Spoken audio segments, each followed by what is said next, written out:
ओम तत्सत। श्री गणेशाय नमः। श्रीमद्भागवत महापुराणम प्रथम स्कंध अथ प्रथमोध्याय। श्री सूत जी से शौनकादि ऋषियों का प्रश्न। मंगलाचरण। जिससे यह जगत की सृष्टि, स्थिति और प्रलय होते हैं, क्योंकि वह सभी सद्रूप पदार्थों में अनुगत है और असत पदार्थों से पृथक है। जड़ नहीं चेतन है, परतंत्र नहीं स्वयं प्रकाश है। जो ब्रह्मा अथवा हिरण्यगर्भ नहीं, प्रत्युत उन्हें अपने संकल्प से ही जिसने उस वेद ज्ञान का दान किया है, जिसके संबंध में बड़े बड़े विद्वान भी मोहित हो जाते हैं। जैसे तेजोमय सूर्य रश्मियों में जल का, जल में स्थल का और स्थल में जल का भ्रम होता है, वैसे ही जिसमें यह त्रिगुणमयी जागृत स्वप्न सुषुप्ति रूपा सृष्टि मिथ्या होने पर भी अधिष्ठान सत्ता से सत्यवत प्रतीत हो रही है, उस अपनी स्वयं प्रकाश ज्योति से सर्वदा और सर्वथा माया और माया कार्य से पूर्णतः मुक्त रहने वाले परम सत्य रूप परमात्मा का हम ध्यान करते हैं। महामुनि व्यासदेव के द्वारा निर्मित इस श्रीमद् भागवत महापुराण में मोक्ष पर्यंत फल की कामना से रहित परम धर्म का निरूपण हुआ है। इसमें शुद्धांतकरण सत्पुरुषों के जानने योग्य उस वास्तविक वस्तु परमात्मा का निरूपण हुआ है, जो तीनों तापों का जड़ से नाश करने वाली और परम कल्याण देने वाली है। अब और किसी साधन या शास्त्र से क्या प्रयोजन? जिस समय भी सुकृति पुरुष इसके श्रवण की इच्छा करते हैं, ईश्वर उसी समय अविलंब उनके हृदय में आकर बंदी बन जाता है। रस के मर्मज्ञ भक्तजन, यह श्रीमद् भागवत वेद रूप कल्पवृक्ष का पका हुआ फल है। श्री शुकदेव रूप तोते के मुख का संबंध हो जाने से यह परमानंदमयी सुधा से परिपूर्ण हो गया है। इस फल में छिलका, गुठली आदि त्याज्य अंश तनिक भी नहीं है। यह मूर्तिमान रस है। जब तक शरीर में चेतना रहे, तब तक इस दिव्य भगवद रस का निरंतर बार बार पान करते रहो। यह पृथ्वी पर ही सुलभ है। कथा प्रारंभ। एक बार भगवान विष्णु एवं देवताओं के परम पुण्यमय क्षेत्र नैमिषारण्य में शौनकादि ऋषियों ने भगवत प्राप्ति की इच्छा से सहस्त्र वर्षों में पूरे होने वाले एक महान यज्ञ का अनुष्ठान किया। एक दिन उन लोगों ने प्रातःकाल अग्निहोत्र आदि नित्य कृत्यों से निवृत्त होकर सूत जी का पूजन किया और उन्हें ऊंचे आसन पर बैठाकर बड़े आदर से यह प्रश्न किया। ऋषियों ने कहा, सूत जी, आप निष्पाप है। आपने समस्त इतिहास, पुराण और धर्मशास्त्रों का विधिपूर्वक अध्ययन किया है तथा उनकी भली भांति व्याख्या भी की है।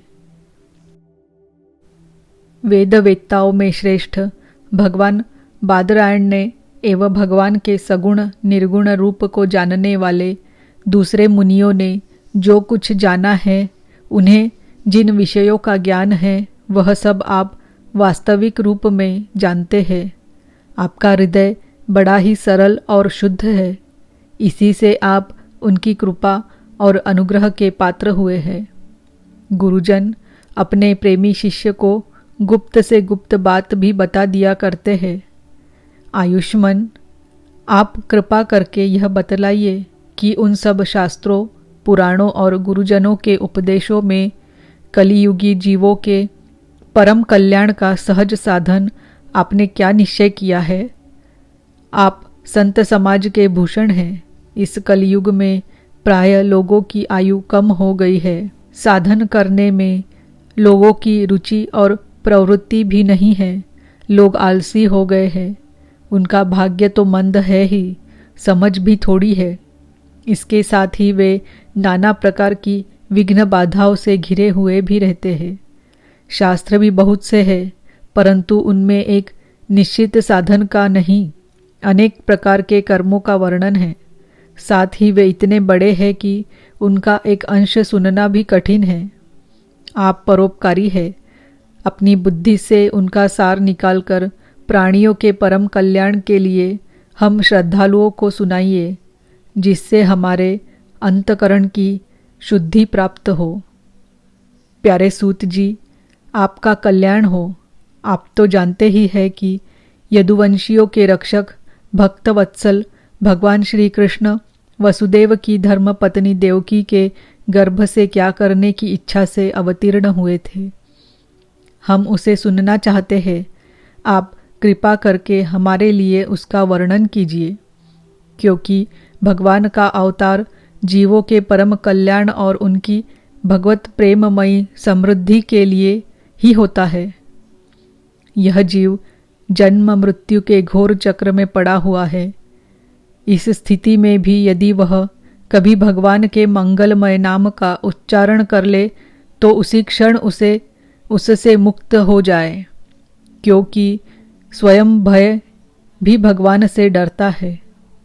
सूत जी, परम विरक्त और परम शांत मुनिजन भगवान के श्री चरणों की शरण में ही रहते हैं। अतएव उनके स्पर्श मात्र से संसार के जीव तुरंत पवित्र हो जाते हैं।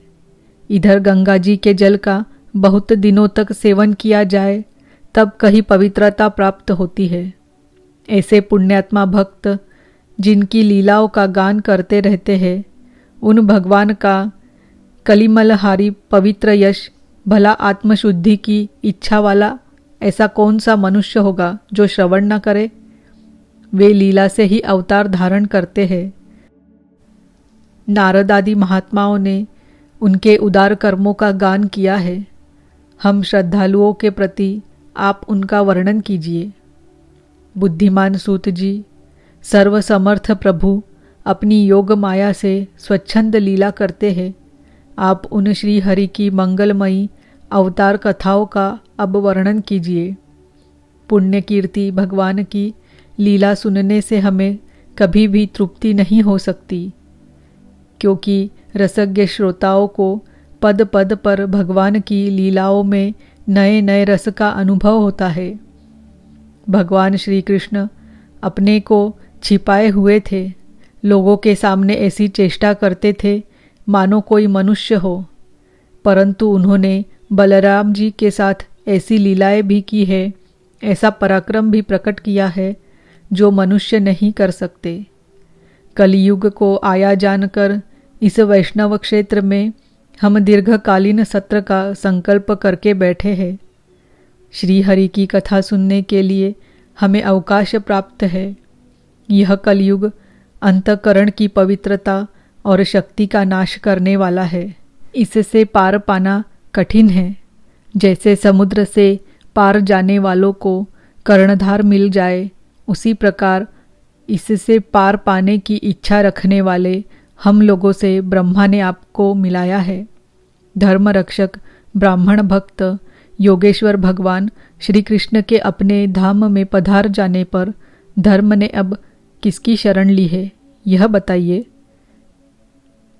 इति श्रीमद्भागवते महापुराणे पारमहंस्यां संहितायां प्रथमस्कन्धे नैमिषीयोपाख्याने प्रथमो अध्यायः।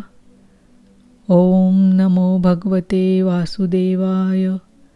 ओम नमो भगवते वासुदेवाय। अथ द्वितीयो अध्यायः।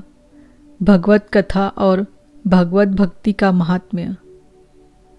श्री व्यास जी कहते हैं, शौनकादि ब्रह्मवादी ऋषियों के ये प्रश्न सुनकर रोमहर्षण के पुत्र उग्रश्रवा को बड़ा ही आनंद हुआ। उन्होंने ऋषियों के इस मंगलमय प्रश्न का अभिनंदन करके कहना आरंभ किया। सूत जी ने कहा, जिस समय श्री सुखदेव जी का यज्ञोपवीत संस्कार भी नहीं हुआ था, सुतराम लौकिक वैदिक कर्मों के अनुष्ठान का अवसर भी नहीं आया था, उन्हें अकेले ही संन्यास लेने के उद्देश्य से जाते देखकर उनके पिता व्यास जी विरह से कातर होकर पुकारने लगे, बेटा बेटा। उस समय तन्मय होने के कारण श्री शुकदेव जी की ओर से वृक्षों ने उत्तर दिया, ऐसे सबके हृदय में विराजमान श्री शुकदेव मुनि को मैं नमस्कार करता हूँ। यह श्रीमद् भागवत अत्यंत गोपनीय रहस्यात्मक पुराण है। यह भगवत स्वरूप का अनुभव कराने वाला और समस्त वेदों का सार है। संसार में फंसे हुए जो लोग इस घोर अज्ञानांधकार से पार जाना चाहते हैं, उनके लिए आध्यात्मिक तत्वों को प्रकाशित कराने वाला यह एक अद्वितीय दीपक है। वास्तव में उन्हीं पर करुणा करके बड़े बड़े मुनियों के आचार्य श्री शुकदेव जी ने इसका वर्णन किया है। मैं उनकी शरण ग्रहण करता हूँ। मनुष्यों में सर्वश्रेष्ठ भगवान के अवतार नर नारायण ऋषियों को, सरस्वती देवी को और श्री व्यासदेव जी को नमस्कार करके तब संसार और अंतकरण के समस्त विकारों पर विजय प्राप्त कराने वाले इस श्रीमद् भागवत महापुराण का पाठ करना चाहिए। ऋषियों, आपने संपूर्ण विश्व के कल्याण के लिए यह बहुत सुंदर प्रश्न किया है, क्योंकि यह प्रश्न श्री कृष्ण के संबंध में है और इससे भली भांति आत्मशुद्धि हो जाती है। मनुष्यों के लिए सर्वश्रेष्ठ धर्म वही है जिससे भगवान श्री कृष्ण में भक्ति हो। भक्ति भी ऐसी जिसमें किसी प्रकार की कामना न हो और जो नित्य निरंतर बनी रहे। ऐसी भक्ति से हृदय आनंद स्वरूप परमात्मा की उपलब्धि करके कृतकृत्य हो जाता है। भगवान श्री कृष्ण में भक्ति होते ही अनन्य प्रेम से उनमें चित्त जोड़ते ही निष्काम ज्ञान और वैराग्य का आविर्भाव हो जाता है। धर्म का ठीक ठीक अनुष्ठान करने पर भी यदि मनुष्य के हृदय में भगवान की लीला कथाओं के प्रति अनुराग का उदय न हो तो वह निराश्रम ही श्रम है। धर्म का फल है मोक्ष। उसकी सार्थकता अर्थ प्राप्ति में नहीं है। अर्थ केवल धर्म के लिए है। भोग विलास उसका फल नहीं माना गया है। भोग विलास का फल इंद्रियों को तृप्त करना नहीं है। इसका प्रयोजन है केवल जीवन निर्वाह। जीवन का फल भी तत्व जिज्ञासा है। बहुत कर्म करके स्वर्ग आदि प्राप्त करना उसका फल नहीं है। तत्ववेत्ता लोग ज्ञाता और ज्ञेय के भेद से रहित अखंड अद्वितीय सच्चिदानंद स्वरूप ज्ञान को ही तत्व कहते हैं। उसी को कोई ब्रह्म, कोई परमात्मा और कोई भगवान के नाम से पुकारते हैं।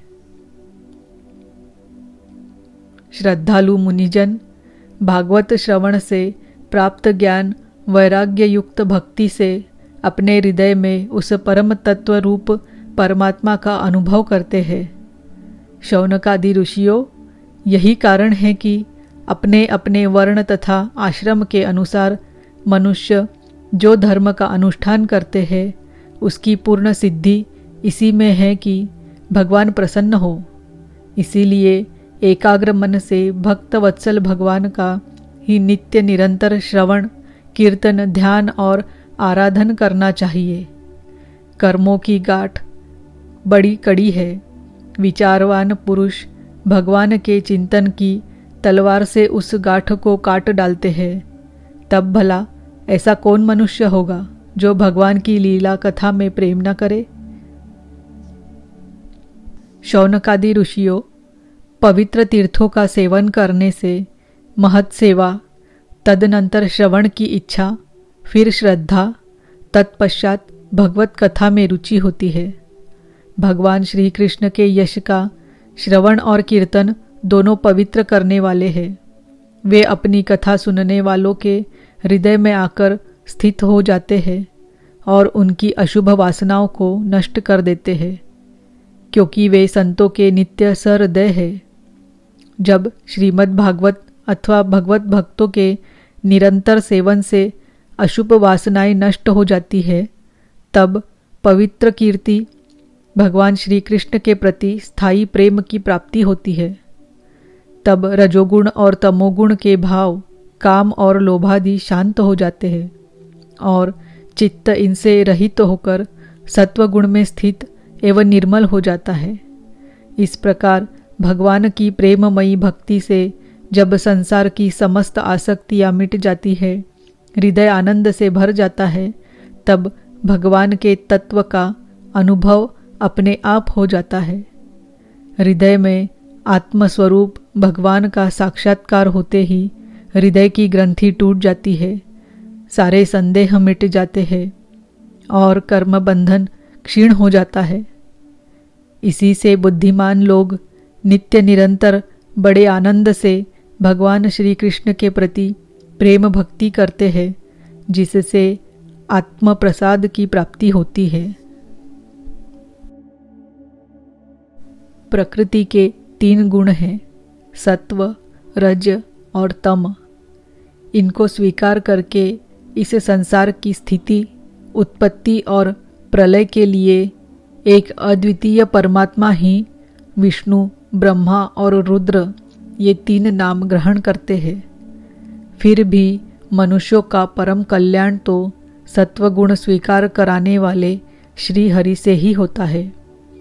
जैसे पृथ्वी के विकार लकड़ी की अपेक्षा धुआं श्रेष्ठ है और उससे ही भी श्रेष्ठ है अग्नि, क्योंकि वेदोक्त यज्ञ यागादि के द्वारा अग्नि सद्गति देने वाला है।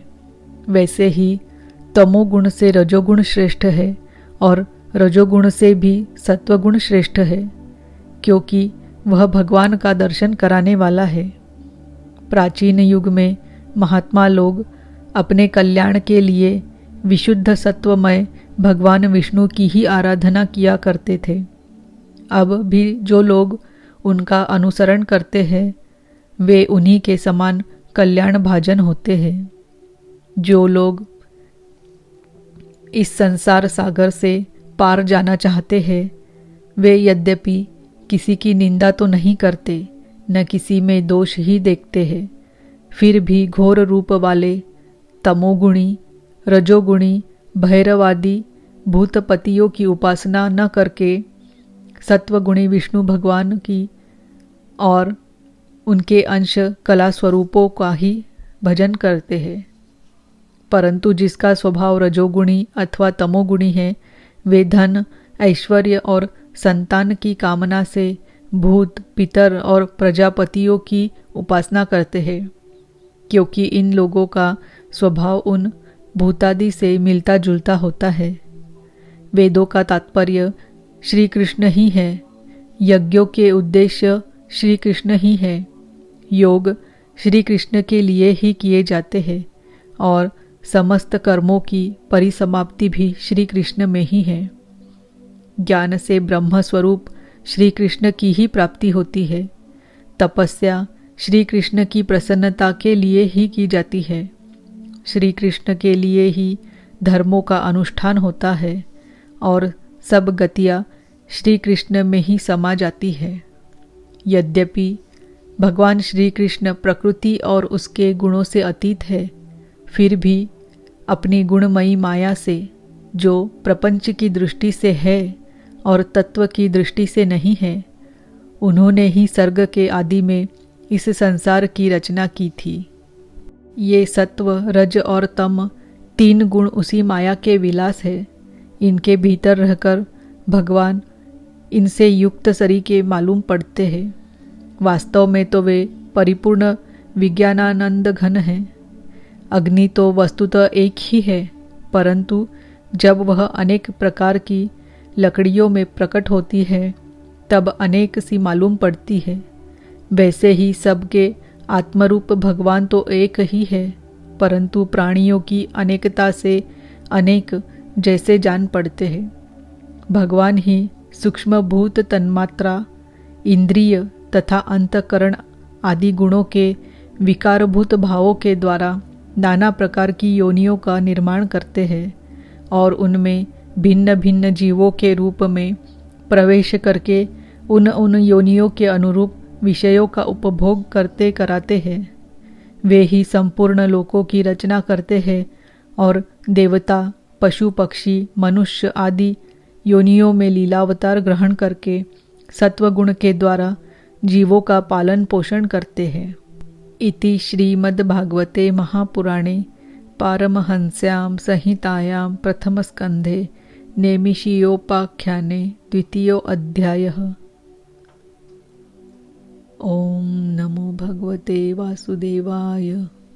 ओम नमो भगवते वासुदेवाय। ओम नमो भगवते वासुदेवाय।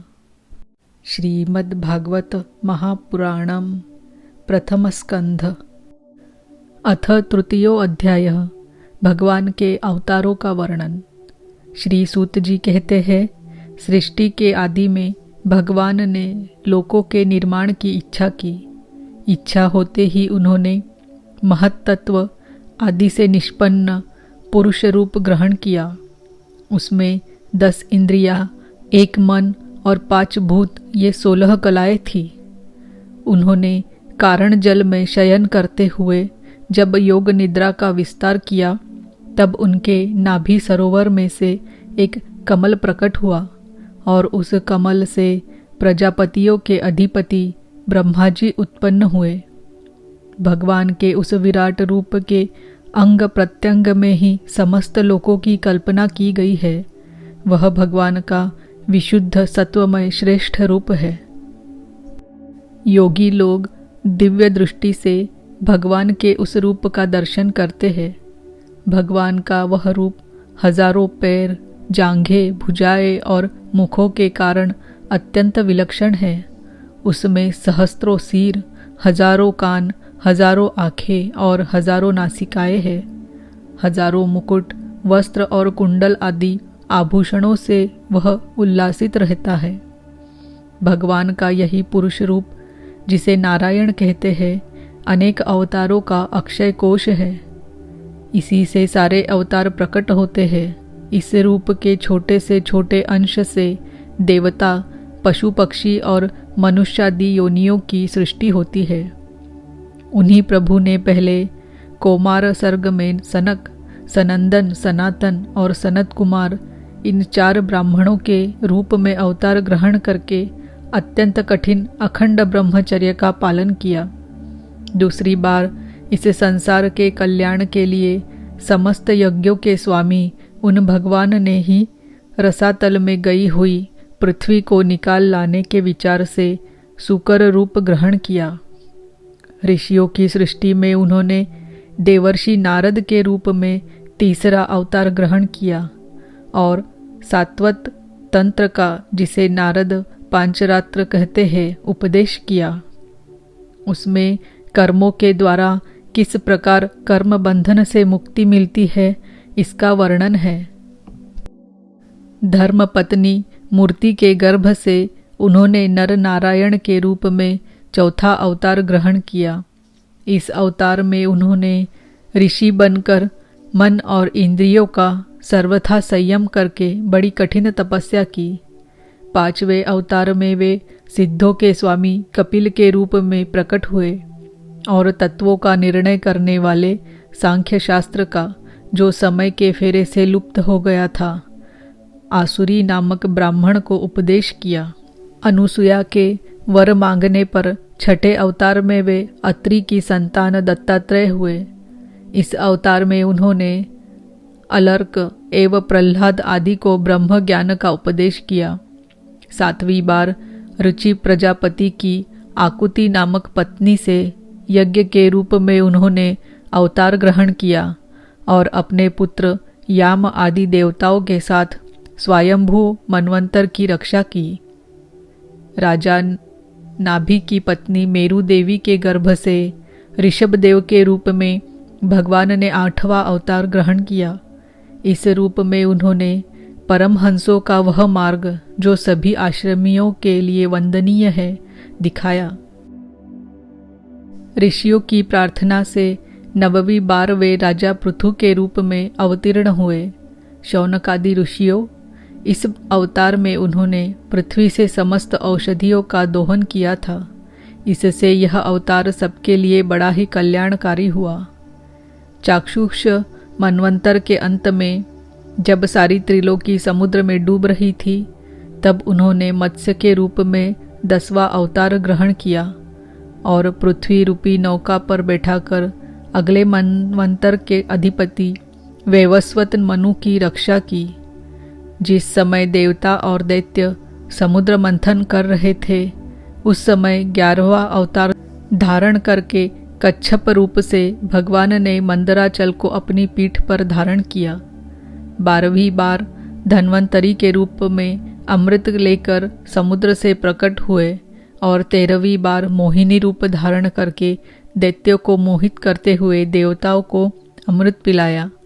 14वें अवतार में उन्होंने नरसिंह रूप धारण किया और अत्यंत बलवान दैत्यराज हिरण्यकशिपु की छाती अपने नखों से अनायास इस प्रकार फाड़ डाली जैसे चटाई बनाने वाला सिंक को चीर डालता है। 15वीं बार वामन का रूप धारण करके भगवान दैत्यराज बलि के यज्ञ में गए। वे चाहते तो थे त्रिलोकी का राज्य, परंतु मांगी उन्होंने केवल 3 पग पृथ्वी। 16वें परशुराम अवतार में जब उन्होंने देखा कि राजा लोग ब्राह्मणों के द्रोही हो गए हैं, तब क्रोधित होकर उन्होंने पृथ्वी को 21 बार क्षत्रियों से शून्य कर दिया। इसके बाद 17वें अवतार में सत्यवती के गर्भ से पराशर जी के द्वारा वे व्यास के रूप में अवतीर्ण हुए। उस समय लोगों की समझ और धारणा शक्ति कम देखकर आपने वेद रूप वृक्ष की कई शाखाएं बना दी। 18वीं बार देवताओं का कार्य संपन्न करने की इच्छा से उन्होंने राजा के रूप में रामावतार ग्रहण किया और सेतु बंधन, रावण वध आदि वीरतापूर्ण बहुत सी लीलाएं की। 19वें और 20वें अवतारों में उन्होंने यदुवंश में बलराम और श्री कृष्ण के नाम से प्रकट होकर पृथ्वी का भार उतारा। उसके बाद कलयुग आ जाने पर मगध देश बिहार में देवताओं के द्वेषी दैत्यों को मोहित करने के लिए अजन के पुत्र रूप में आपका बुद्धावतार होगा। इसके भी बहुत पीछे जब कलयुग का अंत समीप होगा और राजा लोग प्राय लुटेरे हो जाएंगे, तब जगत के रक्षक भगवान विष्णु यश नामक ब्राह्मण के घर कल्कि रूप में अवतीर्ण होंगे। शौनकादि ऋषियों जैसे अगाध सरोवर से हजारों छोटे छोटे नाले निकलते हैं, वैसे ही सत्वनिधि भगवान श्री हरि के असंख्य अवतार हुआ करते हैं। ऋषि, मनु, देवता, प्रजापति, मनुपुत्र और जितने भी महान शक्तिशाली हैं, वे सब के सब भगवान के ही अंश है। ये सब अवतार तो भगवान के अंशावतार तथा कलावतार है, परंतु भगवान श्री कृष्ण तो स्वयं भगवान अवतारी ही है। जब लोग दैत्यों के अत्याचार से व्याकुल हो उठते हैं, तब युग युग में अनेक रूप धारण करके भगवान उनकी रक्षा करते हैं। भगवान के दिव्य जन्मों की यह कथा अत्यंत गोपनीय रहस्यमयी है। जो मनुष्य एकाग्र चित्त से नियम पूर्वक सायंकाल और प्रातःकाल प्रेम से इसका पाठ करता है, वह सब दुखों से छूट जाता है। प्राकृत स्वरूप रहित चिन्मय भगवान का जो यह स्थूल जगदाकार रूप है, यह उनकी माया के महत तत्वादि गुणों से भगवान में ही कल्पित है। जैसे बादल वायु के आश्रय रहते हैं और धूसरपना धूल में होता है, परंतु अल्पबुद्धि मनुष्य बादलों का आकाश में और धूसरपने का वायु में आरोप करते हैं, वैसे ही अविवेकी पुरुष सबके साक्षी आत्मा में स्थूल दृश्य रूप जगत का आरोप करते हैं। इस स्थूल रूप से परे भगवान का एक सूक्ष्म अव्यक्त रूप है, जो न तो स्थूल की तरह आकार आदि गुणों वाला है और न देखने सुनने में ही आ सकता है। वही सूक्ष्म शरीर है। आत्मा का आरोप या प्रवेश होने से यही जीव कहलाता है और इसका बार बार जन्म होता है। उपर्युक्त सूक्ष्म और स्थूल शरीर अविद्या से ही आत्मा में आरोपित है। जिस अवस्था में आत्मस्वरूप के ज्ञान से यह आरोप दूर हो जाता है, उसी समय ब्रह्म का साक्षात्कार होता है। तत्वज्ञानी लोग जानते हैं कि जिस समय यह बुद्धि रूपा परमेश्वर की माया निवृत्त हो जाती है, उस समय जीव परमानंदमय हो जाता है और अपनी स्वरूप महिमा में प्रतिष्ठित होता है। वास्तव में जिनके जन्म नहीं है और कर्म भी नहीं है, उन हृदयेश्वर भगवान के अप्राकृत जन्म और कर्मों का तत्वज्ञानी लोग इसी प्रकार वर्णन करते हैं, क्योंकि उनके जन्म और कर्म वेदों के अत्यंत गोपनीय रहस्य है। भगवान की लीला अमोघ है।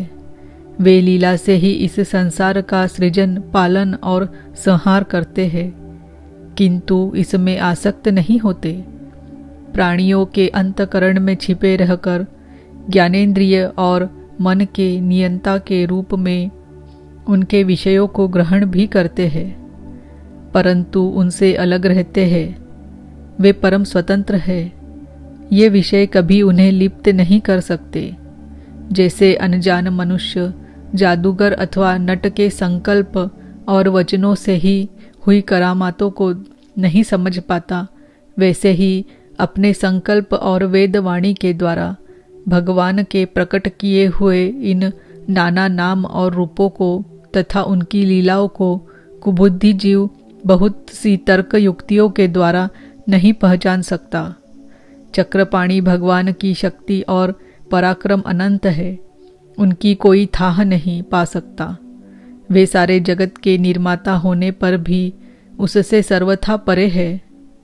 उनके स्वरूप को अथवा उनकी लीला के रहस्यों को वही जान सकता है जो नित्य निरंतर निष्कपट भाव से उनके चरण कमलों की दिव्य गंध का सेवन करता है, सेवा भाव से उनके चरणों का चिंतन करता रहता है।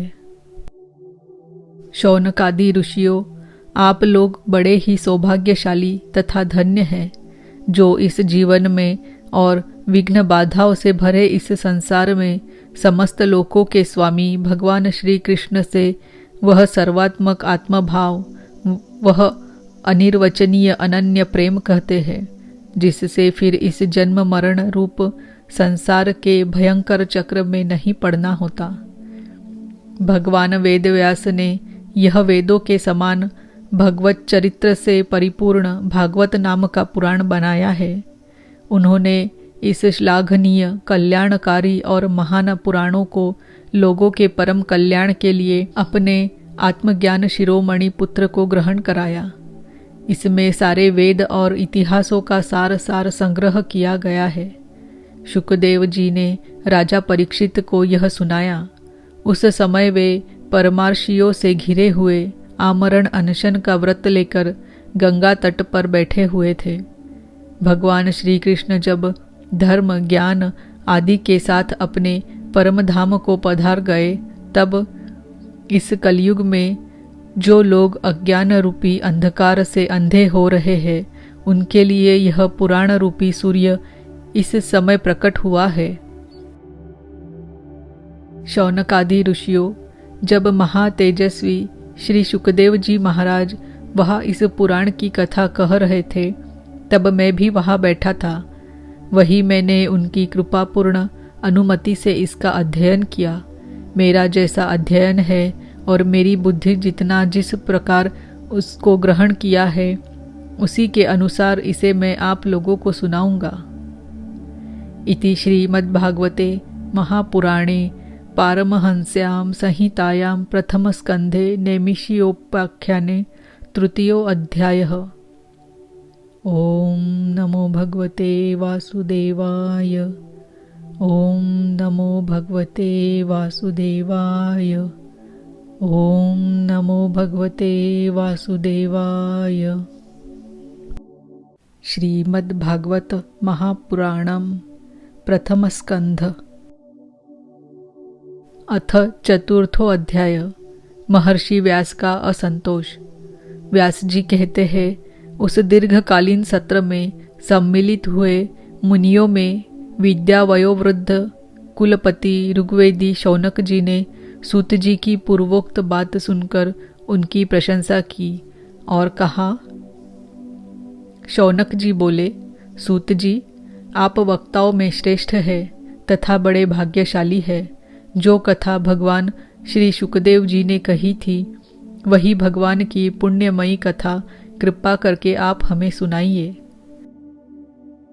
वह कथा किस युग में, किस स्थान पर और किस कारण से हुई थी? मुनिवर श्री कृष्ण द्वैपायन ने किसकी प्रेरणा से इस परमहंसों की संहिता का निर्माण किया था? उनके पुत्र शुकदेव जी बड़े योगी, समदर्शी, भेदभाव रहित, संसार निद्रा से जगे एवं निरंतर एकमात्र परमात्मा में ही स्थिर रहते हैं। वे छिपे रहने के कारण मूढ़ से प्रतीत होते हैं। व्यास जी जब सन्यास के लिए वन की ओर जाते हुए अपने पुत्र का पीछा कर रहे थे, उस समय जल में स्नान करने वाली स्त्रियों ने नंगे शुकदेव को देखकर तो वस्त्र धारण नहीं किया, परंतु वस्त्र पहने हुए व्यास जी को देखकर लज्जा से कपड़े पहन लिए थे। इस आश्चर्य को देखकर जब व्यास जी ने उन स्त्रियों से इसका कारण पूछा, तब उन्होंने उत्तर दिया कि आपकी दृष्टि में तो अभी भी स्त्री पुरुष का भेद बना हुआ है, परंतु आपके पुत्र की शुद्ध दृष्टि में यह भेद नहीं है। कुरुजांगल देश में पहुंचकर हस्तिनापुर में वे पागल, गूंगे तथा जड़ के समान विचरते होंगे। नगरवासियों ने उन्हें कैसे पहचाना? पांडवनंदन राजर्षि परीक्षित का इन मौनी शुकदेव जी के साथ संवाद कैसे हुआ, जिसमें यह भगवत संहिता कही गई? महाभाग श्री शुकदेव जी तो गृहस्थों के घरों को तीर्थ स्वरूप बना देने के लिए उतनी ही देर उनके दरवाजे पर रहते हैं जितनी देर में एक गाय दूही जाती है। सूत जी, हमने सुना है कि अभिमन्यु नंदन परीक्षित भगवान के बड़े प्रेमी भक्त थे। उनके अत्यंत आश्चर्यमय जन्म और कर्मों का भी वर्णन कीजिए। वे तो पांडव वंश के गौरव बढ़ाने वाले सम्राट थे। वे भला किस कारण से साम्राज्य लक्ष्मी का परित्याग करके गंगा तट पर मृत्यु पर्यंत अनशन का व्रत लेकर बैठे थे? शत्रुगण अपने भले के लिए बहुत सा धन लाकर उनके चरण रखने की चौकी को नमस्कार करते थे। वे एक वीर युवक थे। उन्होंने उस दुस्तज लक्ष्मी को अपने प्राणों के साथ भला क्यों त्याग देने की इच्छा की? जिन लोगों का जीवन भगवान के आश्रित है, वे तो संसार के परम कल्याण, अभ्युदय और समृद्धि के लिए ही जीवन धारण करते हैं। उसमें उनका अपना कोई स्वार्थ नहीं होता। उनका शरीर तो दूसरों के हित के लिए था। उन्होंने विरक्त होकर उसका परित्याग क्यों किया? वेदवाणी को छोड़कर अन्य समस्त शास्त्रों के आप पारदर्शी विद्वान हैं। सूत जी, इसलिए इस समय जो कुछ हमने आपसे पूछा है वह सब कृपा करके हमें कहिए। सूत जी ने कहा, इस वर्तमान चतुर्युगी के तीसरे युग द्वापर में महर्षि पराशर के द्वारा वसुकन्या सत्यवती के गर्भ से भगवान के कलावतार योगीराज व्यास जी का जन्म हुआ। एक दिन वे सूर्योदय के समय सरस्वती के पवित्र जल में स्नानादि करके एकांत पवित्र स्थान पर बैठे हुए थे। महर्षि भूत और भविष्य को जानते थे। उनकी दृष्टि अचूक थी। उन्होंने देखा कि जिसको लोग जान नहीं पाते, ऐसे समय के फेर से प्रत्येक युग में धर्म संकरता और उसके प्रभाव से भौतिक वस्तुओं की भी शक्ति का ह्रास होता रहता है। संसार के लोग श्रद्धाहीन और शक्ति रहित हो जाते हैं। उनकी बुद्धि कर्तव्य का ठीक ठीक निर्णय नहीं कर पाती और आयु भी कम हो जाती है। लोगों की इस भाग्यहीनता को देखकर उन मुनीश्वर ने अपनी दिव्य दृष्टि से समस्त वर्णों और आश्रमों का हित कैसे हो, इस पर विचार किया। उन्होंने सोचा कि वेदोक्त चातुर्होत्र कर्म लोगों का हृदय सिद्ध करने वाला है। इस दृष्टि से यज्ञों का विस्तार करने के लिए उन्होंने एक ही वेद के 4 विभाग कर दिए। व्यास जी के द्वारा ऋक्, यजु, साम और अथर्व इन 4 वेदों का उद्धार पृथक्करण हुआ। इतिहास और पुराणों को 5वां वेद कहा जाता है।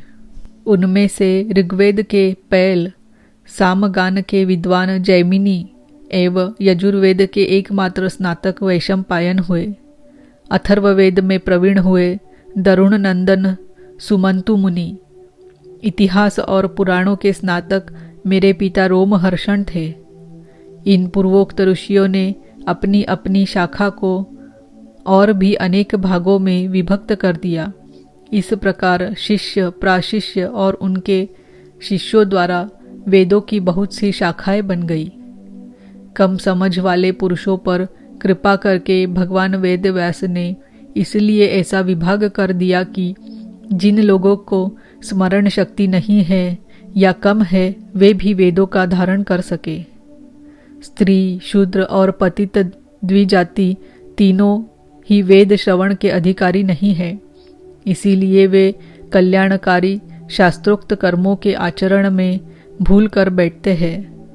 अब इसके द्वारा उनका भी कल्याण हो जाए, यह सोचकर महामुनि व्यास जी ने बड़ी कृपा करके महाभारत इतिहास की रचना की। शौनक आदि ऋषियों, यद्यपि व्यास जी इस प्रकार अपनी पूरी शक्ति से सदा सर्वदा प्राणियों के कल्याण में ही लगे रहे, तथापि उनके हृदय को संतोष नहीं हुआ। उनका मन कुछ खिन्न सा हो गया।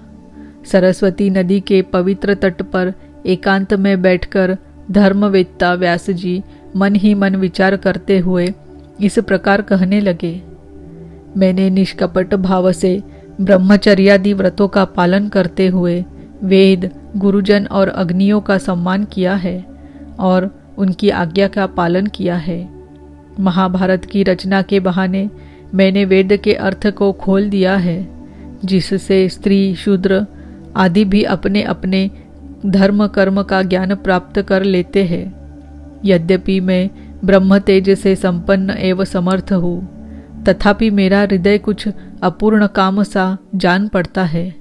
अवश्य ही अब तक मैंने भगवान को प्राप्त कराने वाले धर्मों का प्राय निरूपण नहीं किया है। वे ही धर्म परमहंसों को प्रिय है और वे ही भगवान को भी प्रिय है। हो न हो मेरी अपूर्णता का यही कारण है। श्री कृष्ण द्वैपायन व्यास इस प्रकार अपने को अपूर्ण सा मानकर जब खिन्न हो रहे थे, उसी समय पूर्वोक्त आश्रम पर देवर्षि नारद जी आ पहुँचे। उन्हें आया देख व्यास जी तुरंत खड़े हो गए। उन्होंने देवताओं के द्वारा सम्मानित देवर्षि नारद की विधि पूर्वक पूजा की। इति श्रीमद्भागवते महापुराणे पारमहंस्यां संहितायां प्रथमस्कन्धे नैमिषीयोपाख्याने चतुर्थोऽध्यायः। ओम नमो भगवते वासुदेवाय। ओम नमो भगवते वासुदेवाय। ओम नमो भगवते वासुदेवाय। ओम श्री सद्गुरुवे नमः। ओम नमो भगवते वासुदेवाय। अथ पंचमोध्याय। भगवान के यश, कीर्तन की महिमा और देवर्षि नारद जी का पूर्व चरित्र। सूत जी कहते हैं, तदनंतर सुखपूर्वक बैठे हुए वीणा पाणी परम यशस्वी देवर्षि नारद ने मुस्कुराकर अपने पास ही बैठे ब्रह्मर्षि व्यास जी से कहा। नारद जी ने प्रश्न किया, भगवान व्यास जी, आपके शरीर एवं मन दोनों ही अपने कर्म एवं चिंतन से संतुष्ट है ना? अवश्य ही आपकी जिज्ञासा तो भली भांति पूर्ण हो गई है, क्योंकि आपने जो यह महाभारत की रचना की है वह बड़ी ही अद्भुत है। वह धर्म आदि सभी पुरुषार्थों से परिपूर्ण है। सनातन ब्रह्म तत्व को भी आपने खूब विचारा है और जान भी लिया है। फिर भी प्रभु, आप अकृतार्थ पुरुषों के समान अपने विषय में शोक क्यों कर रहे हैं? व्यास जी ने कहा, आपने मेरे विषय में जो कुछ कहा है वह सब ठीक ही है। वैसा होने पर भी मेरा हृदय संतुष्ट नहीं है। पता नहीं इसका क्या कारण है। आपका ज्ञान अगाध है, आप साक्षात ब्रह्मा जी के मानस पुत्र हैं, इसीलिए मैं आपसे ही इसका कारण पूछता हूँ। नारद जी, आप समस्त गोपनीय रहस्यों को जानते हैं, क्योंकि आपने उन पुराण पुरुष की उपासना की है, जो प्रकृति पुरुष दोनों के स्वामी हैं और असंग रहते हुए ही अपने संकल्प मात्र से गुणों के द्वारा संसार की सृष्टि, स्थिति और प्रलय करते रहते हैं। आप सूर्य की भांति तीनों लोकों में भ्रमण करते रहते हैं और योग बल से प्राणवायु के समान सबके भीतर रहकर अंतःकरणों के साक्षी भी है। योगानुष्ठान और नियमों के द्वारा परब्रह्म और शब्द ब्रह्म दोनों की पूर्ण प्राप्ति कर लेने पर भी मुझ में जो बड़ी कमी है उसे आप कृपा करके बतलाइए। नारद जी ने कहा, व्यास जी, आपने भगवान के निर्मल यश का गान प्रायः नहीं किया। मेरी ऐसी मान्यता है कि जिससे भगवान संतुष्ट नहीं होते वह शास्त्र या ज्ञान अधूरा है। आपने धर्म आदि पुरुषार्थों का जैसा निरूपण किया है, भगवान श्री कृष्ण की महिमा का वैसा निरूपण नहीं किया। जिस वाणी से, चाहे वह रस, भाव, अलंकार आदि से युक्त ही क्यों न हो, जगत को पवित्र करने वाले भगवान श्री कृष्ण के यश का कभी गान नहीं होता। वह तो कौवों के लिए उच्छिष्ट फेंकने के स्थान के समान अपवित्र मानी जाती है। मानसरोवर के कमनीय कमलवन में विहरने वाले हंसों की भांति ब्रह्मधाम में विहार करने वाले भगवत चरणार विंदाश्रित परमहंस भक्त कभी उसमें रमण नहीं करते। इसके विपरीत, जिसमें सुंदर रचना भी नहीं है और जो दूषित शब्दों से युक्त भी है, किंतु जिसका प्रत्येक श्लोक भगवान के सुयश सूचक नामों से युक्त है, वह वाणी लोगों के सारे पापों का नाश कर देती है। क्योंकि सत्पुरुष ऐसी ही वाणी का श्रवण, गान और कीर्तन किया करते हैं।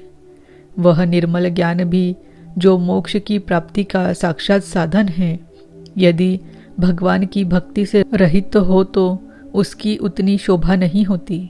फिर जो साधन और सिद्धि दोनों ही दशाओं में सदा ही अमंगल रूप है, वह काम्य कर्म और जो भगवान को अर्पण नहीं किया गया है, ऐसा अहेतुक निष्काम कर्म भी कैसे सुशोभित हो सकता है।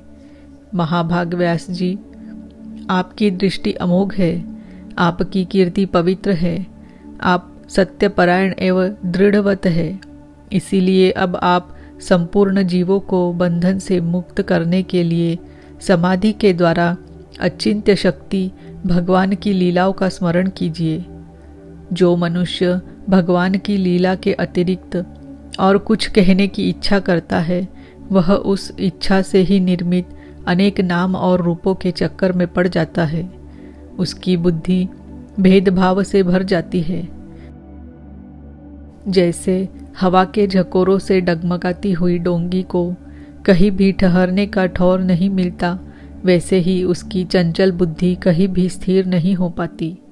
संसारी लोग स्वभाव से ही विषयों में फंसे हुए हैं। धर्म के नाम पर आपने उन्हें निंदित पशु हिंसा युक्त सकाम कर्म करने की भी आज्ञा दे दी है। यह बहुत ही उल्टी बात हुई, क्योंकि मूर्ख लोग आपके वचनों से पूर्वोक्त निंदित कर्मों को ही धर्म मानकर यही मुख्य धर्म है ऐसा निश्चय करके उसका निषेध करने वाले वचनों को ठीक नहीं मानते। भगवान अनंत है। कोई विचारवान ज्ञानी पुरुष ही संसार की ओर से निवृत्त होकर उनके स्वरूपभूत परमानंद का अनुभव कर सकता है। अतः जो लोग पारमार्थिक बुद्धि से रहित है और गुणों के द्वारा नचाए जा रहे हैं, उनके कल्याण के लिए ही आप भगवान की लीलाओं का सर्वसाधारण के हित की दृष्टि से वर्णन कीजिए। जो मनुष्य अपने धर्म का परित्याग करके भगवान के चरण कमलों का भजन सेवन करता है, भजन परिपक्व हो जाने पर तो बात ही क्या है। यदि इससे पूर्व ही उसका भजन छूट जाए तो क्या कहीं भी उसका कोई अमंगल हो सकता है? परंतु जो भगवान का भजन नहीं करते और केवल स्वधर्म का पालन करते हैं, उन्हें कौन सा लाभ मिलता है? बुद्धिमान मनुष्य को चाहिए कि वह उसी वस्तु की प्राप्ति के लिए प्रयत्न करे जो तिनके से लेकर ब्रह्मा पर्यंत समस्त ऊंची नीची योनियों में कर्मों के फलस्वरूप आने जाने पर भी स्वयं प्राप्त नहीं होती। संसार के विषय सुख तो जैसे बिना चेष्टा के दुख मिलते हैं, वैसे ही कर्म के फल रूप में अचिंत्य गति समय के फेर से सबको सर्वत्र स्वभाव से ही मिल जाते हैं। व्यास जी, जो भगवान श्री कृष्ण के चरणारविंद का सेवक है, वह भजन न करने वाले कर्मी मनुष्यों के समान दैवत कभी बुरा भाव हो जाने पर भी जन्म मृत्युमय संसार में नहीं आता। वह भगवान के चरण कमलों के आलिंगन का स्मरण करके फिर उसे छोड़ना नहीं चाहता। उसे रस का चस्का जो लग चुका है। जिनके जगत की उत्पत्ति, स्थिति और प्रलय होते हैं, वे भगवान ही इस विश्व के रूप में भी है। ऐसा होने पर भी वे इससे विलक्षण हैं। इस बात को आप स्वयं जानते हैं, तथापि मैंने आपको संकेत मात्र कर दिया है। व्यास जी, आपकी दृष्टि अमोघ है। आप इस बात को जानिए कि आप पुरुषोत्तम भगवान के कलावतार हैं। आपने अजन्मा होकर भी जगत के कल्याण के लिए जन्म ग्रहण किया है। इसीलिए आप विशेष रूप से भगवान की लीलाओं का कीर्तन कीजिए। विद्वानों ने इस बात का निरूपण किया है कि मनुष्य की तपस्या, वेदाध्ययन, यज्ञानुष्ठान, स्वाध्याय, ज्ञान और दान का एकमात्र प्रयोजन यही है कि पुण्य कीर्ति श्री कृष्ण के गुणों और लीलाओं का वर्णन किया जाए। मुने, पिछले कल्प में अपने पूर्व जीवन में मैं वेदवादी ब्राह्मणों की एक दासी का लड़का था। वे योगी वर्षा ऋतु में एक स्थान पर चातुर्मास्य कर रहे थे। बचपन में ही मैं उनकी सेवा में नियुक्त कर दिया गया था। मैं यद्यपि बालक था, फिर भी किसी प्रकार की चंचलता नहीं करता था।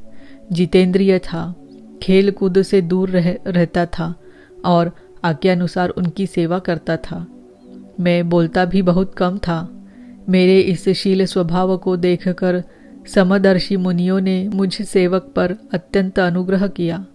उनकी अनुमति प्राप्त करके बर्तनों में लगा हुआ प्रसाद मैं एक बार खा लिया करता था। इससे मेरे सारे पाप धुल गए। इस प्रकार उनकी सेवा करते करते मेरा हृदय शुद्ध हो गया और वे लोग जैसा भजन पूजन करते थे, उसी में मेरी भी रुचि हो गई। प्यारे व्यास जी, उस सत्संग में उन लीला गान परायण महात्माओं के अनुग्रह से मैं प्रतिदिन श्री कृष्ण की मनोहर कथाएं सुना करता। श्रद्धापूर्वक एक एक पद श्रवण करते करते प्रिय कीर्ति भगवान में मेरी रुचि हो गई। महामुने, जब भगवान में मेरी रुचि हो गई, तब उन मनोहर कीर्ति प्रभु में मेरी बुद्धि भी निश्चल हो गई। उस बुद्धि से मैं इस संपूर्ण सत और असत रूप जगत को अपने परब्रह्म स्वरूप आत्मा में माया से कल्पित देखने लगा। इस प्रकार शरद और वर्षा, इन दो ऋतुओं में तीनों समय उन महात्मा मुनियों ने श्री हरि के निर्मल यश का संकीर्तन किया और मैं प्रेम से प्रत्येक बात सुनता रहा। अब चित्त के रजोगुण और तमोगुण का नाश करने वाली भक्ति का मेरे हृदय में प्रादुर्भाव हो गया। मैं उनका बड़ा ही अनुरागी था, विनयी था। उन लोगों की सेवा से मेरे पाप नष्ट हो चुके थे। मेरे हृदय में श्रद्धा थी, इंद्रियों में संयम था एवं शरीर, वाणी और मन से मैं उनका आज्ञाकारी था। उन दीन वत्सल महात्माओं ने जाते समय कृपा करके मुझे उस गुह्यतम ज्ञान का उपदेश किया, जिसका उपदेश स्वयं भगवान ने अपने श्रीमुख से किया है। उस उपदेश से ही जगत के निर्माता भगवान श्री कृष्ण की माया के प्रभाव को मैं जान सका, जिसके जान लेने पर उनके परम पद की प्राप्ति हो जाती है। सत्य संकल्प व्यास जी, पुरुषोत्तम भगवान श्री कृष्ण के प्रति समस्त कर्मों को समर्पित कर देना ही संसार के तीनों तापों की एकमात्र औषधि है। यह बात मैंने आपको बतला दी। प्राणियों को जिस पदार्थ के सेवन से जो रोग हो जाता है, वही पदार्थ चिकित्सा विधि के अनुसार प्रयोग करने पर क्या उस रोग को दूर नहीं करता? इसी प्रकार यद्यपि सभी कर्म मनुष्य को जन्म मृत्यु रूप संसार चक्र में डालने वाले हैं, तथापि जब वे भगवान को समर्पित कर दिए जाते हैं तब उनका कर्मपना ही नष्ट हो जाता है। इस लोक में जो शास्त्र विहित कर्म भगवान की प्रसन्नता के लिए किए जाते हैं, उन्हीं से पराभक्ति युक्त ज्ञान की प्राप्ति होती है। उस भगवदार्थ कर्म के मार्ग में भगवान के आज्ञानुसार आचरण करते हुए लोग बार बार भगवान श्री कृष्ण के गुण और नामों का कीर्तन तथा स्मरण करते हैं। प्रभो, आप भगवान श्री वासुदेव को नमस्कार है। हम आपका ध्यान करते हैं। प्रद्युम्न, अनिरुद्ध और संकर्षण को भी नमस्कार है। इस प्रकार जो पुरुष चतुर्व्यूह रूपी भगवान मूर्तियों के नाम द्वारा प्राकृत मूर्ति रहित अप्राकृत मंत्र मूर्ति भगवान यज्ञ पुरुष का पूजन करता है, उसी का ज्ञान पूर्ण एवं यथार्थ है। ब्रह्मन, जब मैंने भगवान की आज्ञा का इस प्रकार पालन किया, तब इस बात को जानकर भगवान श्री कृष्ण ने मुझे आत्मज्ञान, ऐश्वर्य और अपनी भाव रूपा प्रेमा भक्ति का दान किया। व्यास जी, आपका ज्ञान पूर्ण है।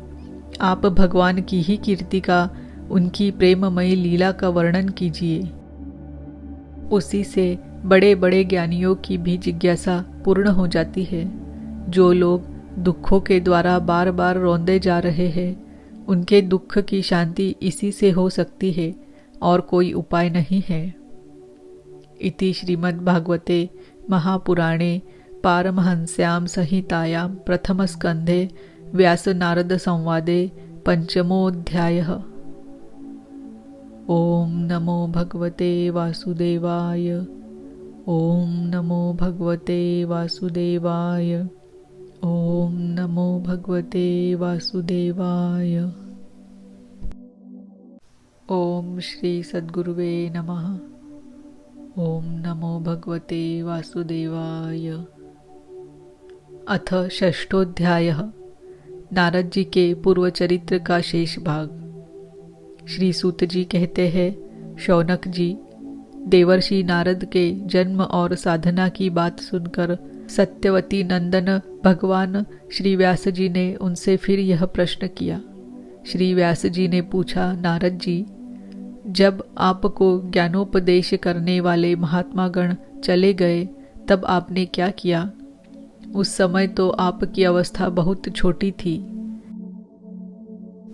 स्वयंभू आपकी शेष आयु किस प्रकार व्यतीत हुई और मृत्यु के समय आपने किस विधि से अपने शरीर का परित्याग किया? देवर्षि, काल तो सभी वस्तुओं को नष्ट कर देता है। उसने आपकी इस पूर्व कल्प की स्मृति को कैसे नाश नहीं किया? श्री नारद जी ने कहा, मुझे ज्ञानोपदेश करने वाले महात्मा गण जब चले गए, तब मैंने इस प्रकार अपना जीवन व्यतीत किया। यद्यपि उस समय मेरी अवस्था बहुत छोटी थी। मैं अपनी माँ का इकलौता लड़का था। एक तो वह स्त्री थी, दूसरे मूढ़ और तीसरे दासी थी। मुझे भी उसके सिवा और कोई सहारा नहीं था। उसने अपने को मेरे स्नेह पाश से जकड़ रखा था। वह मेरे योगक्षेम की चिंता तो बहुत करती थी, परंतु पराधीन होने के कारण कुछ कर नहीं पाती थी। जैसे कठपुतली नचाने वाले की इच्छा के अनुसार ही नाचती है, वैसे ही यह सारा संसार ईश्वर के अधीन है। मैं भी अपनी माँ के स्नेह बंधन में बंधकर उस ब्राह्मण बस्ती में ही रहा। मेरी अवस्था केवल 5 वर्ष की थी। मुझे दिशा, देश और काल के संबंध में कुछ भी ज्ञान नहीं था। एक दिन की बात है, मेरी माँ गौ दूहने के लिए रात के समय घर से बाहर निकली। रास्ते में उसके पैर से सांप छू गया। उसने उस बेचारी को डस लिया। उस सांप का क्या दोष, काल की ऐसी ही प्रेरणा थी। मैंने समझा, भक्तों का मंगल चाहने वाले भगवान का यह भी एक अनुग्रह ही है। इसके बाद मैं उत्तर दिशा की ओर चल पड़ा। उस ओर मार्ग में मुझे अनेकों धन धान्य से संपन्न देश, नगर, गांव, अहीरों की चलती फिरती बस्तियां, खाने, खेड़े, नदी और पर्वतों के तटवर्ती पड़ाव, वाटिकाएं, वन, उपवन और रंग बिरंगी धातुओं से युक्त विचित्र पर्वत दिखाई पड़े। कहीं कहीं जंगली वृक्ष थे जिनकी बड़ी बड़ी शाखाएं हाथियों ने तोड़ डाली थी। शीतल जल से भरे हुए जलाशय थे जिनमें देवताओं के काम में आने वाले कमल थे। उन पर पक्षी तरह तरह की बोली बोल रहे थे और भौरे मंडरा रहे थे। यह सब देखता हुआ मैं आगे बढ़ा। मैं अकेला ही था। इतना लंबा मार्ग तय करने पर मैंने एक घोर गहन जंगल देखा। उसमें नरकट, बांस, सेठा, कुश, कीचक आदि खड़े थे। उसकी लंबाई चौड़ाई भी बहुत थी और वह सांप, उल्लू, स्यार आदि भयंकर जीवों का घर हो रहा था। देखने में बड़ा भयावना लगता था। चलते चलते मेरा शरीर और इंद्रियां शिथिल हो गई। मुझे बड़े जोर की प्यास लगी। भूखा तो था ही। वहाँ एक नदी मिली। उसके कुंड में मैंने स्नान, जलपान और आचमन किया। इससे मेरी थकावट मिट गई। उस विजन वन में एक पीपल के नीचे आसन लगाकर मैं बैठ गया। उन महात्माओं से जैसा मैंने सुना था, हृदय में रहने वाले परमात्मा के उसी स्वरूप का मैं मन ही मन ध्यान करने लगा।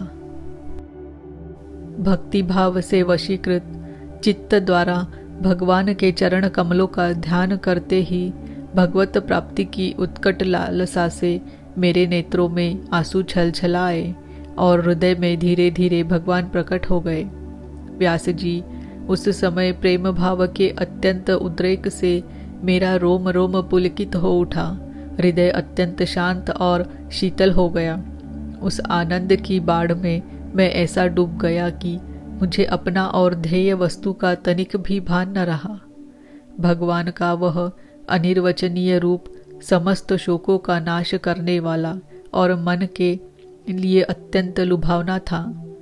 सहसा उसे न देख मैं बहुत ही विकल हो गया और अनमना सा होकर आसन से उठ खड़ा हुआ। मैंने उस स्वरूप का दर्शन फिर करना चाहा, किंतु मन को हृदय में समाहित करके बार बार दर्शन की चेष्टा करने पर भी मैं उसे नहीं देख सका। मैं अतृप्त के समान आतुर हो उठा। इस प्रकार निर्जन वन में मुझे प्रयत्न करते देख स्वयं भगवान ने, जो वाणी के विषय नहीं है, बड़ी गंभीर और मधुर वाणी से मेरे शोक को शांत करते हुए से कहा, खेद है कि इस जन्म में तुम मेरा दर्शन नहीं कर सकोगे।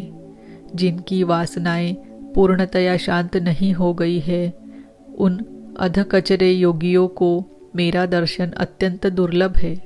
निष्पाप बालक, तुम्हारे हृदय में मुझे प्राप्त करने की लालसा जागृत करने के लिए ही मैंने एक बार तुम्हें अपने रूप की झलक दिखाई है। मुझे प्राप्त करने की आकांक्षा से युक्त साधक धीरे धीरे हृदय की संपूर्ण वासनाओं का भली भांति त्याग कर देता है। अल्पकालीन संत सेवा से ही तुम्हारी चित्तवृत्ति मुझ में स्थिर हो गई है। अब तुम इस प्राकृत मलिन शरीर को छोड़कर मेरे पार्षद हो जाओगे। मुझे प्राप्त करने का तुम्हारा यह दृढ़ निश्चय कभी किसी प्रकार नहीं टूटेगा। समस्त सृष्टि का प्रलय हो जाने पर भी मेरी कृपा से तुम्हें मेरी स्मृति बनी रहेगी। आकाश के समान अव्यक्त सर्वशक्तिमान महान परमात्मा इतना कहकर चुप हो रहे। उनकी इस कृपा का अनुभव करके मैंने उन श्रेष्ठों से भी श्रेष्ठतर भगवान को सिर झुकाकर प्रणाम किया। तभी से मैं लज्जा संकोच छोड़कर भगवान के अत्यंत रहस्यमय और मंगलमय मधुर नामों और लीलाओं का कीर्तन और स्मरण करने लगा। स्पृहा और मद मत्सर मेरे हृदय से पहले ही निवृत्त हो चुके थे। अब मैं आनंद से काल की प्रतीक्षा करता हुआ पृथ्वी पर विचरने लगा। व्यास जी, इस प्रकार भगवान की कृपा से मेरा हृदय शुद्ध हो गया, आसक्ति मिट गई और मैं श्री कृष्ण परायण हो गया। कुछ समय बाद जैसे एकाएक बिजली कौंध जाती है, वैसे ही अपने समय पर मेरी मृत्यु आ गई। मुझे शुद्ध भगवत पार्षद शरीर प्राप्त होने का अवसर आने पर प्रारब्ध कर्म समाप्त हो जाने के कारण 5 भौतिक शरीर नष्ट हो गया। कल्प के अंत में जिस समय भगवान नारायण एकार्णव प्रलयकालीन समुद्र के जल में शयन करते हैं, उस समय उनके हृदय में शयन करने की इच्छा से इस सारी सृष्टि को समेटकर ब्रह्मा जी जब प्रवेश करने लगे, तब उनके श्वास के साथ मैं भी उनके हृदय में प्रवेश कर गया। 1 सहस्त्र चतुर्युगी बीत जाने पर जब ब्रह्मा जागे और उन्होंने सृष्टि करने की इच्छा की, तब उनकी इंद्रियों से मरीचि आदि ऋषियों के साथ मैं भी प्रकट हो गया। तभी से मैं भगवान की कृपा से वैकुंठ आदि में और तीनों लोकों में बाहर और भीतर बिना रोक टोक विचरण किया करता हूँ। मेरे जीवन का व्रत भगवत भजन अखंड रूप से चलता रहता है। भगवान की दी हुई इस स्वर ब्रह्म से विभूषित वीणा पर तान छेड़कर मैं उनकी लीलाओं का गान करता हुआ सारे संसार में विचरता हूँ। जब मैं उनकी लीलाओं का गान करने लगता हूँ, तब वे प्रभु, जिनके चरण कमल समस्त तीर्थों के उद्गम स्थान है और जिनका यशोगान मुझे बहुत ही प्रिय लगता है, बुलाए हुए की भांति तुरंत मेरे हृदय में आकर दर्शन दे देते हैं। जिन लोगों का चित्त निरंतर विषय भोगों की कामना से आतुर हो रहा है, उनके लिए भगवान की लीलाओं का कीर्तन संसार सागर से पार जाने का जहाज है। यह मेरा अपना अनुभव है। काम और लोभ की चोट से बार बार घायल हुआ हृदय श्री कृष्ण सेवा से जैसी प्रत्यक्ष शांति का अनुभव करता है, यम नियम आदि योग मार्गों से वैसी शांति नहीं मिल सकती। व्यास जी, आप निष्पाप है। आपने मुझसे जो कुछ पूछा था वह सब अपने जन्म और साधन का रहस्य तथा आपकी आत्म तुष्टि का उपाय मैंने बतला दिया। श्री सूत जी कहते हैं, शौनकादि ऋषियों, देवर्षि नारद ने व्यास जी के इस प्रकार कहकर जाने की अनुमति ली और वीणा बजाते हुए स्वच्छंद विचरण करने के लिए वे चल पड़े। आहा, ये देवर्षि नारद धन्य है, क्योंकि ये शारंगपाणि भगवान की कीर्ति को अपनी वीणा पर गा गाकर स्वयं तो आनंद मग्न होते ही है, साथ साथ इस त्रिताप तप्त जगत को भी आनंदित करते रहते हैं। इति श्रीमद् भागवते महापुराणे पारमहंस्यां संहितायां प्रथमस्कन्धे व्यास नारद संवादे षष्ठो अध्यायः। ओम नमो भगवते वासुदेवाय। ओम नमो भगवते वासुदेवाय। ओम नमो भगवते वासुदेवाय।